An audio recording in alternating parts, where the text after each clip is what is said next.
இன்றே டவுன்லோட் செய்து உங்கள் ஃபேவரட் ஷோக்களை என்ஜாய் பண்ணுங்க. ராகவா, வா வா. கடை திறந்தாச்சா? அப்பாவை பாக்குறதுக்காக வந்தியா? முடிஞ்சிருச்சு அத்தை, நல்லபடியா முடிஞ்சிருச்சு. ஆனா நீங்க எல்லாம் வருவீங்கன்னு வாசலே கால் கடுக்க நின்னு காத்துட்டு இருந்தேன். மொத்த குடும்பமா சேர்ந்து என் மேல கரிய பூசிட்டீங்கல்ல. ஐயோ மாமா, இல்ல மாமா, அது போதும், யாரும் எதுவும் சொல்ல வேணாம்.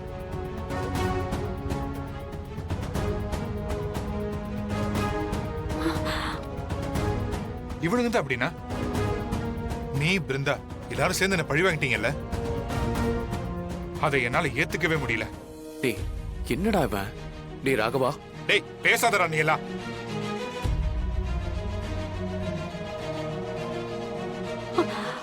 கண்மணி, நீ கூட வரமாட்டியா? அது என்னங்க, நாங்க உன்னை வரவிட்டு இருக்க மாட்டாங்க.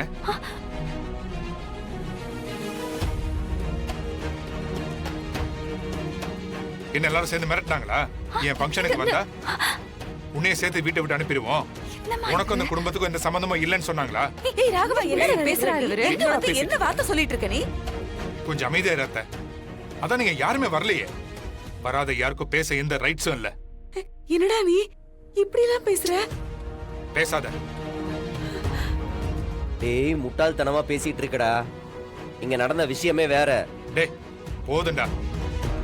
மேலும் மேலும் காரணம் சொல்லி என்னை யாரும் ஏமாத்த முடியாது. என்னோட வளர்ச்சி உங்க யாருக்கும் பிடிக்கல. காலத்துக்கு உங்க காலு கீழே அடிமையா வேலை செய்யணும்னு நினைச்சீங்க, அது நடக்காதுன்னு தெரிஞ்சிருச்சு. இன்னைக்கு நான் முதலாளி ஆகிறதுல உங்க யாருக்கும் விருப்பம் இல்ல. அதனால தானே ஃபங்க்ஷனுக்கு வராம என்ன ஒதுக்கி வச்சிருக்கீங்க. டேய் என்னடா பேசிட்டு இருக்க? அதான்டா உண்மை.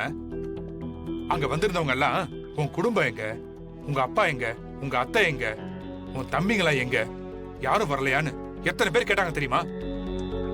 ரொம்ப சந்தோஷமா இருக்க வேண்டிய மொமெண்ட்ரா. மனசுல அவ்வளவு வேதனையோட கடையை திறந்து வச்சேன்டா. டேய் ராகவா, தெரியாம பேசாதடா. உன் கடை திறக்கும் போது நான் உன் கூடவே இருந்தேன்லடா. எனக்கு இந்த மாதிரி நீ வளர்ற, நீ நல்லா இருக்க போற, உனக்குன்னு ஒரு தனி கடை வந்துருச்சுன்னு என் மனசுல என்னைக்குமே வருத்தம் வந்தது இல்லடா. ஆனா நீ கொஞ்சம் பேச விடுறியா? அப்பெல்லாம் எதுவுமே இல்ல. உன்னை எப்படி அந்த மாதிரி எல்லாம் யோசிப்போம்? இங்க என்ன நடந்ததுன்னு கொஞ்சம் காது கொடுத்து கேளுடா. ராகவா, ராகவா ஏன்டா இப்படி? யாரும் எதுவும் சொல்ல வேணாம்.